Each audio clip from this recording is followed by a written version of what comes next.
What's going on, guys? So today just changing toilet and basin. These bits that the customer's laid out for me, obviously vanity unit with basin, new toilet and taps and whatnot. Customers just moved into this house, and so they wanted to update these a little bit more. So what I'm going to do is I need to put some isolators on these, but get all this off, have a look at the plumbing, tidy it up if I need to, and then same with the toilet. I will have to cut a little bit out of the unit at the back, but the customer's already said that, so that's fine. So we'll get started. Also, before I jump into this video, a bit of an update on the van. So I've got a new door. Managed to get a really good deal on a new door. It's second hand, and there's a few dents and scratches and whatnot, but it works and it's not folded at the top. So that's good. Got that fitted and it works again. So if you could leave in the comments some recommendations for alarms, because I think after seeing that, I'm probably better off starting off with a decent alarm first rather than getting deadlocks, because I thought I was safe with deadlocks, but obviously not, because they managed to get in. That's another thing of it, actually. I didn't realise, but they had actually managed to get in and take a load of tools. So I had like impact driver, multi-tool, circular saw, what else? And 6 5-ampere Milwaukee batteries. And the other day, a little while ago, I was looking around the garage, I couldn't find them, looked everywhere that I could think, and then so they've obviously taken them, which then led me on to think, how did they get in then? Because I didn't think they'd managed to get in, but I used a screwdriver in the hole that they'd made at the bottom of the door and pried it up, and it opened straight away. So it just shows that, deadlocks, as good as they are, sometimes they still manage to get past them. So I've been looking at the van alarm, I think it's called.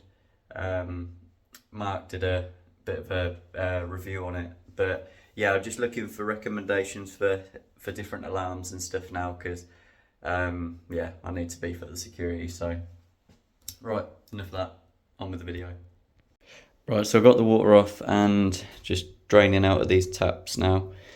So I'm just going to make a bit of a materials list of what I'm going to need, because I don't really keep much in the van anymore. Ever since having a big hole in it, I've just kind of kept everything in the garage. So need to get everything organised, really. Need to get some of them organisation storage things, but that's for another day. But so make a materials list of the bits that I'm going to need, and then come back and crack it out.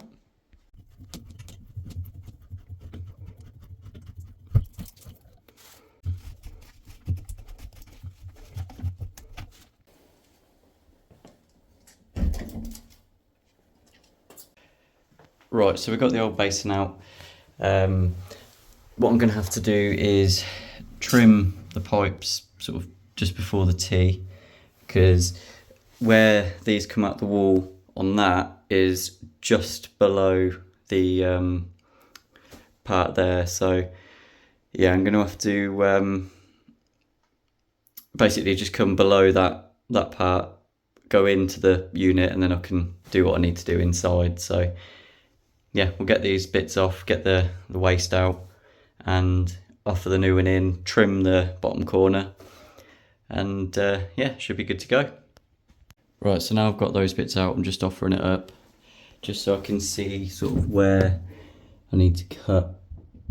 I think what might actually be easier is if I just cut the box in as opposed to the unit.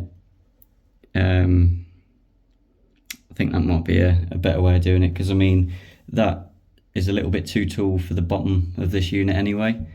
So I'll cut the box in and then I can kind of go from there.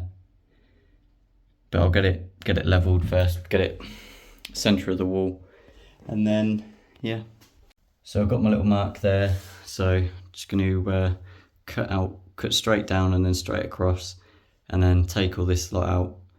And then all I have to do on the unit then is just a little semicircle for the waist, because all this is going to be covered anyway where they've cut the tiles. It's going to be covered by the unit, so yeah, should be good.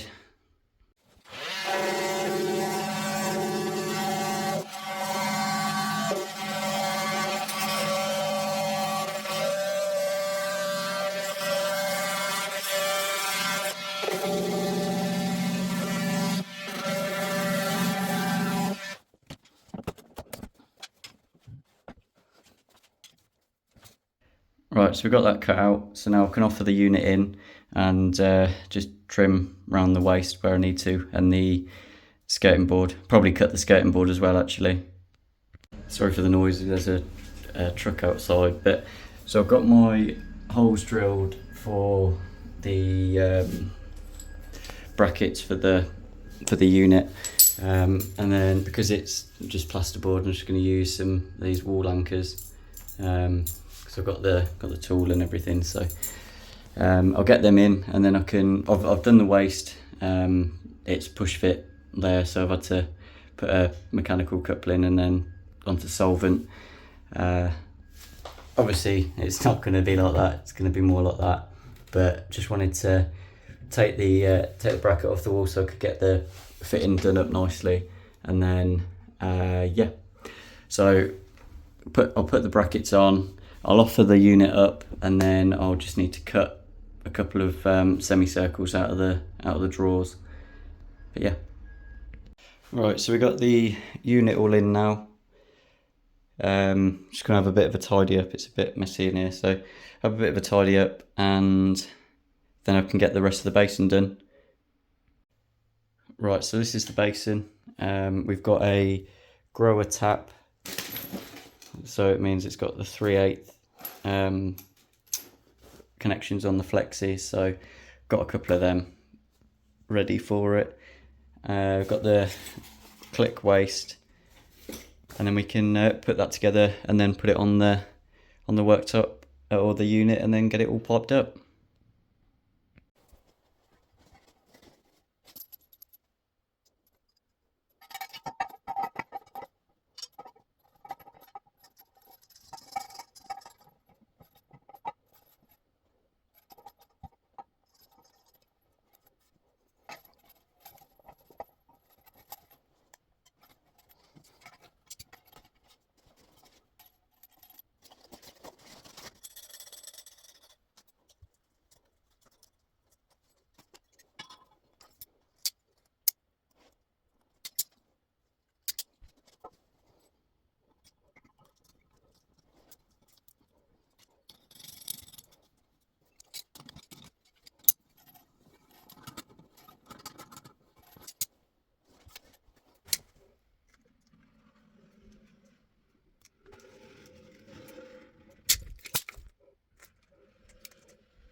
Right, I've got a couple of these angled isolators, so they'll go into the fittings in the wall like that, and then have the bit pipe and then the adapter from 15 to 3/8 for the taps.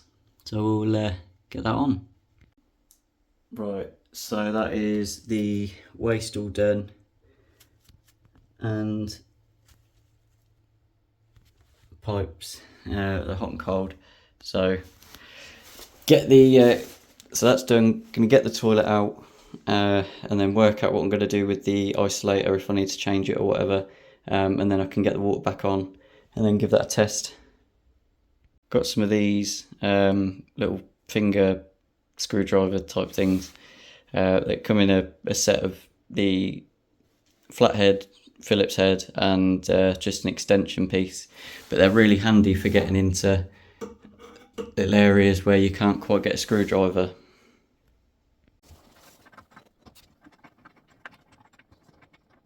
Don't get that all the time. Both of the oh, have I spoken too soon? No. Both of the wing nuts are coming off nicely, so don't get that very often.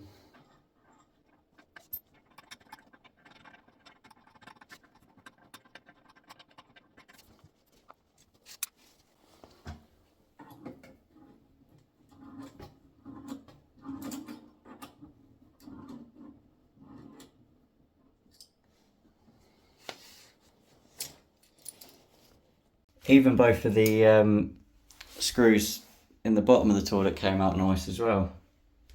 Don't get that again very often. So one thing I've just noticed is, obviously because this is tiled in, it's not coming out. So I was chipping away at the grout around the base, but just noticed that there's I've probably just cracked it. So I'm just emptying it all into a bucket in there at the minute, just in case. And then I'll probably have to smash the toilet up to get it out, which, you know, it's one of them. Right, well, we got it out. I just chipped away a little bit more around here, and then it just kind of split, so could easily just take it out and then just pick up all the remaining bits. So I've just got a little bit left in there to get out, and then can offer the new toilet in and go from there. So the toilet's in. It's a bit awkward really, because obviously because the old toilet was tiled in, when this toilet goes all the way back, there is a gap at the front. So I've spoken to the customer, and he said just pull it forward so it covers the gap, and then he's going to build something behind it. Obviously I don't like normally leaving a gap behind a toilet, but you know, I've been asked to, so I'll do that on this occasion. Got the water back on now, so can start filling things up, like the turn the basin on, test that, make sure that's all good. Then I can put the doors on, test that, and then screw it down. So there's a couple of other little bits to do at this job. I've got to change the trap on the sink to a dual spigot one, so that he can have his washing machine and dishwasher plumbed in. And then upstairs there's a couple of taps that are dripping, so I just need to change the internals of them. But yeah, apart from that, pretty much done. Just need to do last few little finishing bits in the toilet, and yeah, that's jobbed nearly. So I'm just going to get this changed now. It'd be nice and easy, just swap that for that, and then I can put the spigots on for the washing machine and dishwasher. There we go. So one thing I have noticed with these new Viva traps is they like to leak from here. I don't know why, but you know, because there's no stress or anything on it or anything like that, but you give it a little bit of a nip up with your hand and it just lets by. But yeah, I've had it with about 5 or 6 of them now, so I think I might go back to McAlpine for the traps.